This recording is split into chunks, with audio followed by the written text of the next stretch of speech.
अभी मुझसे पूर्व वक्ता बोल रहे थे कि कांवड़ यात्रा, देखिए जब आप कांवड़ यात्रा करने जाएंगे, कांवड़ लेने जाएंगे, आप पे फूल बरसाए जाएंगे, लेकिन जब आप नौकरी मांगने जाएंगे, अपने बच्चों की शिक्षा के लिए जाएंगे, तो आप पे लाठियां बरसाई जाएंगी। आप देख भी रहे होंगे कि जब बाबा साहब की स्टेचू निकाल कर फेंक देते हैं, आप उसके लिए आंदोलन करने जाते हैं, या कहीं बाबा साहब की मूर्ति तोड़ी जाती है उसके लिए आंदोलन करने जाते हैं, तो पुलिस लाठी लेकर खड़ी हो जाती है मारने के लिए। अगर अभी आप मांग कर लो कि हमारे बच्चों को फ्री एजुकेशन और अच्छी एजुकेशन मिलनी चाहिए, तो अभी आपके लिए चारों तरफ पुलिस की लाठियां तैयार हो जाएंगी। लेकिन अभी आप किसी मंदिर का जागरण करने जाओ तो रास्ते खाली करवा देंगे। अभी आप किसी कथा में जाओ तो आपके लिए सारी परमिशन हो जाएगी। आप अम्बेडकर जयंती मनाने के लिए परमिशन लेने जाओ तो आपको परमिशन नहीं मिलेगी। अगर आप जागरण, कीर्तन, हवन, चौकी सजाओ, चाहे सड़कें घेर लो, आपको कोई भी परमिशन लेने की जरूरत नहीं पड़ेगी। जानते हैं क्यों? आपको ये मोटी मोटी चीजें हैं, अपने बुद्धि से सोचिए आप क्यों नहीं रोकते वो यहाँ। क्योंकि इन्हें पता है कि ये करने से आपको कोई भला नहीं होने वाला। लेकिन उनकी जो धर्म की पताका है वो ऊंची होती है। किसकी ऊंची होती है? जिसने एक गाली को हमारे सर पर धर्म बना के ठोक दिया और हमने भी उसको पूजा मानी। हम जितने भी पुराने मंदिरों को देखते हैं, वो समस्त मंदिरों में बुद्ध की मूर्तियां निकलती है, जो प्राचीन मंदिर है।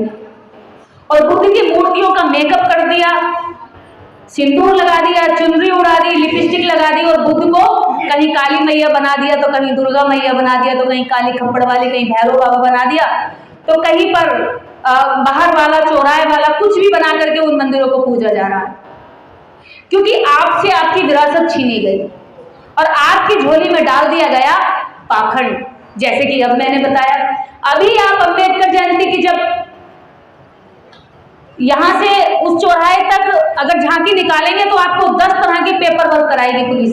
इस पेपर पर साइन करो, ये जिम्मेदारी आपकी होगी, ये जिम्मेदारी आपकी होगी, ये जिम्मेदारी आपकी होगी। तनिक भी कुछ होगा तो तुरंत आपको उठा के जेल में डाल देंगे।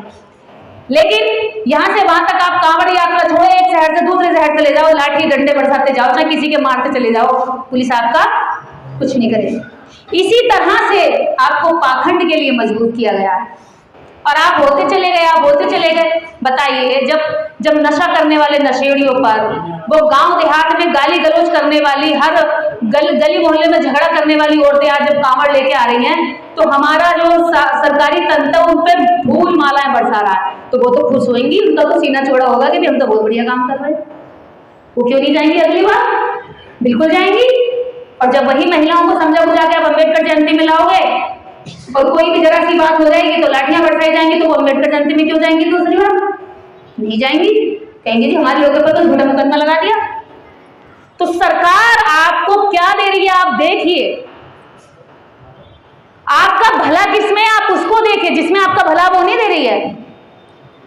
आप इस देश के अंदर संख्या में सबसे ज्यादा हैं, और जो संख्या में सबसे ज्यादा होता है वो इनडायरेक्ट टैक्स सबसे ज्यादा देता है।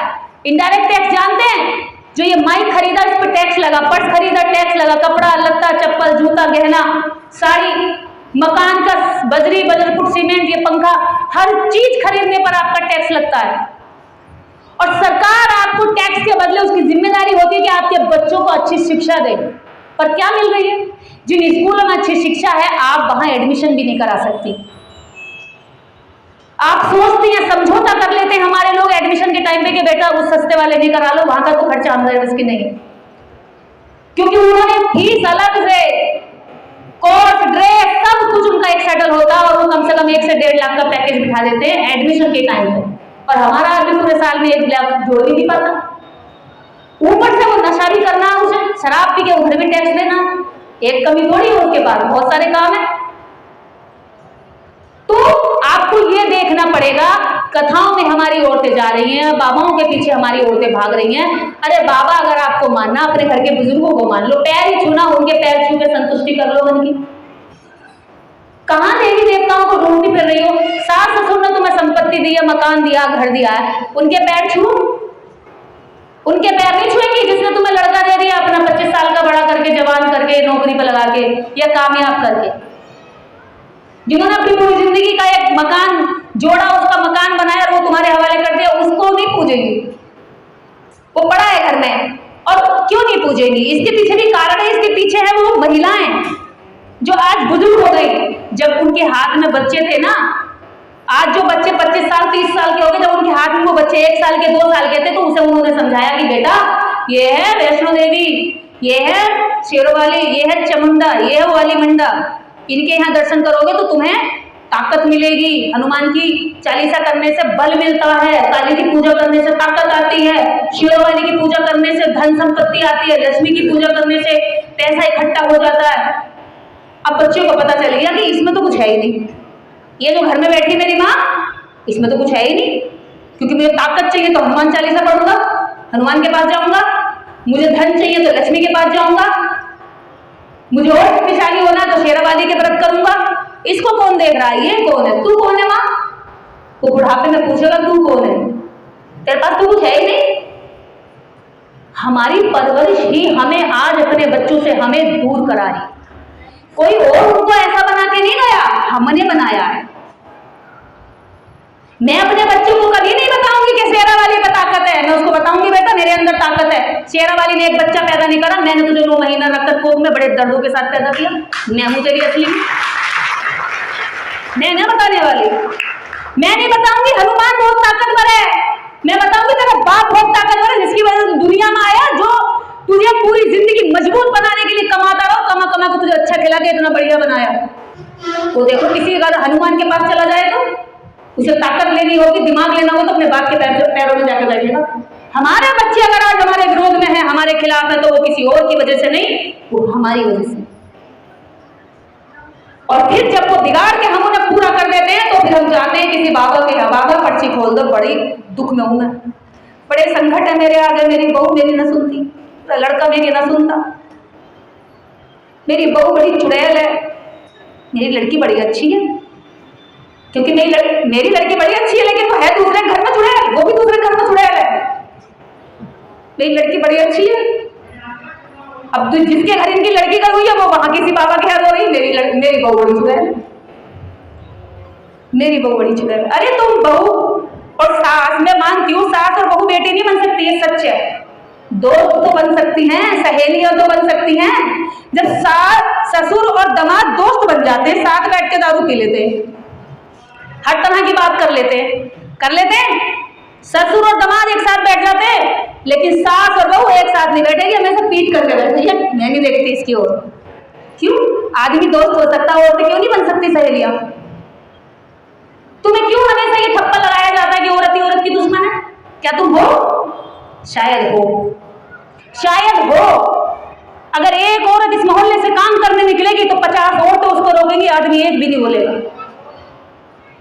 एक औरत अगर अम्बेडकरवाद मिशन की बात करेगी, कहेगी कि चूड़ी बिछिया ये सब चीजें तुम्हारी गुलामी, इनसे कुछ फर्क नहीं पड़ता, पहनो तुम्हारी मर्जी, ना पहनो तुम्हारी मर्जी, मैं मंगलसूत्र और सिंदूर नहीं लगाऊंगी तो 1000 औरतें मुझे कहेंगी लाली शादी ना हुई है ना, कुंवारी घूम रही है, चाहे मेरे 2 बच्चे हैं मेरे बराबर के। आदमी एक ना पूछेगा कि बेटा शादी ना हुई, पैरों में बिछिया नहीं है। क्यों? क्योंकि तुम्हारे ऊपर कंधों पर जो जिम्मेदारी दी गई है वो इसी काम की है कि तुम ये देखोगी कि समाज में गुलामी खत्म हो रही है या नहीं हो रही है।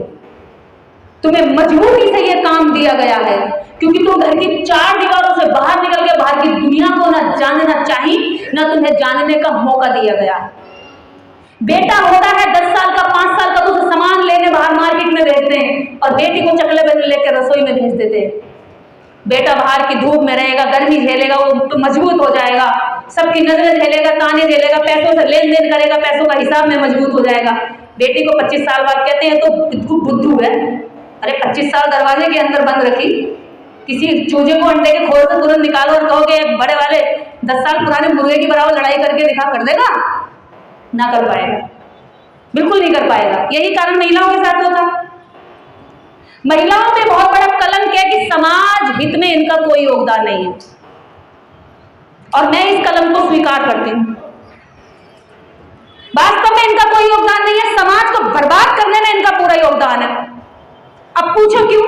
यहां से बहुत सारे लोग कहेंगे तो महिला विरोधी है। मैं पिछले 13-14 सालों से महिलाओं पे काम कर रही हूं, सिखाती समझाती इनको हूं, लेकिन समझ पुरुष जाते हैं, इन पे फर्क नहीं पड़ता। कितने दिन से काम कर रही है, अभी बता रहे थे वो कट के यहाँ कम से कम 300 कार्यक्रम कर चुके, पर 300 ऐसी महिलाएं तैयार नहीं हो कि और 300 जगह जाके कार्यक्रम शुरू करने पर पुरुष हो गए होंगे। पुरुष जहां बैठेगा वो विचार पे बात करेगा। हमने 7 फरवरी 2022 में कार्यक्रम दिल्ली में किया। हमने महिलाओं से कहा कि 9 महीने हम आपको दे रहे हैं, इस 9 महीने के बाद एक हम बड़ा आंदोलन करेंगे, और देश भर की 100 ताकतवर महिलाओं को बुलाया, और इस आंदोलन को हम 9 माह करेंगे। 9 माह हम जो है हर दिन 10 रुपए अपने गुल्लक में डालेंगे, और इन 9 महीने में एक औरत एक किताब पढ़ेगी, उसकी समीक्षा लिखेगी। जैसे हम 9 महीना कोख में अपने बच्चों को पालते हैं, वैसे ही हम आंदोलन को पालेंगे। 9 महीने बाद हम महिलाओं को एक बहुत बड़ा आंदोलन इस देश के अंदर करेंगे। तो आपको पता है उन्होंने आंदोलन तो नहीं पाला, पेट में चुगली पाल ली, एक दूसरे की बुराई पाल ली, और इन्हें कोई थोड़ी सी भी बात कहे तुरंत बिखर जाएंगी। इनसे इनके कान में कोई फूंक के चला जाए, अरे ये तो ऐसे ही नेता बनने के चक्कर में तुम्हें बरगला रही है, सारी भाग जाएंगी। ये नहीं सोचेंगे कि नेता बनेगी कैसे, न चुनाव आगे न चुनाव पीछे ही से बस कह दिया, समझ गई इतने में। ये इतनी जल्दी बिखर जाती है, इनके कान में कोई एक शब्द डाले तो ये बहक जाती है। बाबा उनसे कह दे, तांत्रिक इनसे कह दे कि तेरे पर करा हुआ है, तेरे इसलिए घोटों में दर्द होता है,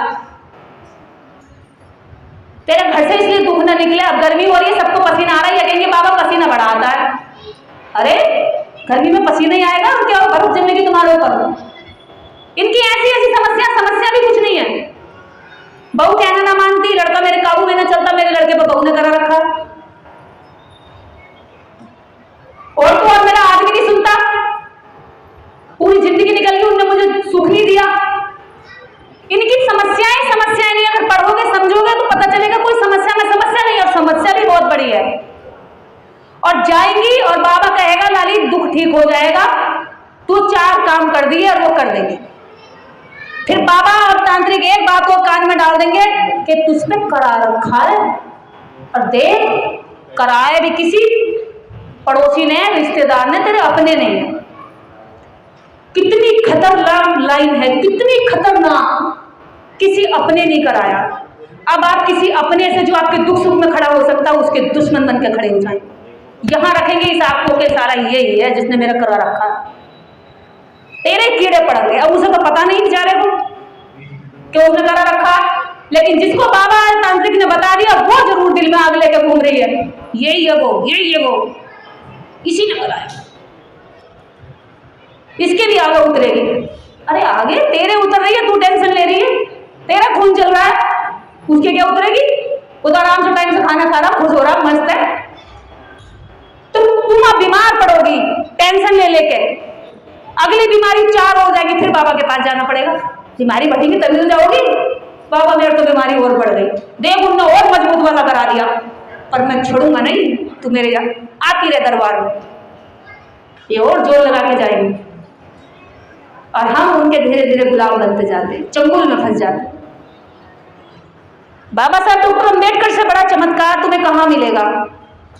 इन अंगों पर, इन शरीर पर जो आज सुंदर सुंदर वस्त्र नजर आ रहे हैं, इस सुंदर सुंदर खूबसूरत अंग हमारे जो दिख रहे हैं, ये कभी एकदम सुस्त, निराश, रोते हुए, उदास, और इन अंगों पर चिथड़े होते थे। इन चिथड़ों को हटा करके सुंदर सुंदर वस्त्र पहना दिए। इससे बड़ा चमत्कार तुम्हें कौन सा बाबा कर सकता है? तुम्हें पैसे रखने की इजाजत ना थी, तुम्हारे कपड़ों में जेब लगाने की इजाजत ना थी, आज तुम छोड़े छोड़े पर्स लेकर घूम रही हो। इससे बड़ा चमत्कार तुम्हें और कौन सा बाबा कर सकता है? कौन कर सकता है? तुम्हें इजाजत ना थी झिड़कियों से भी झांकने की, तुम्हें इजाजत ना ही पति का हाथ छूकर पकड़ के चलने की ली, आज तुम अपने पति का हाथ पकड़ के गर्व से सड़कों पे चलती हो। आज तुम सड़कों पे खुले चौड़े होके चलती हो। आज तुम ऐसी सभाओं में आकर के अपनी कुर्सी लेकर आगे बैठती हो। इससे ज्यादा चमत्कार तुम्हें और क्या चाहिए भाई? एक आदमी जितनी चाहे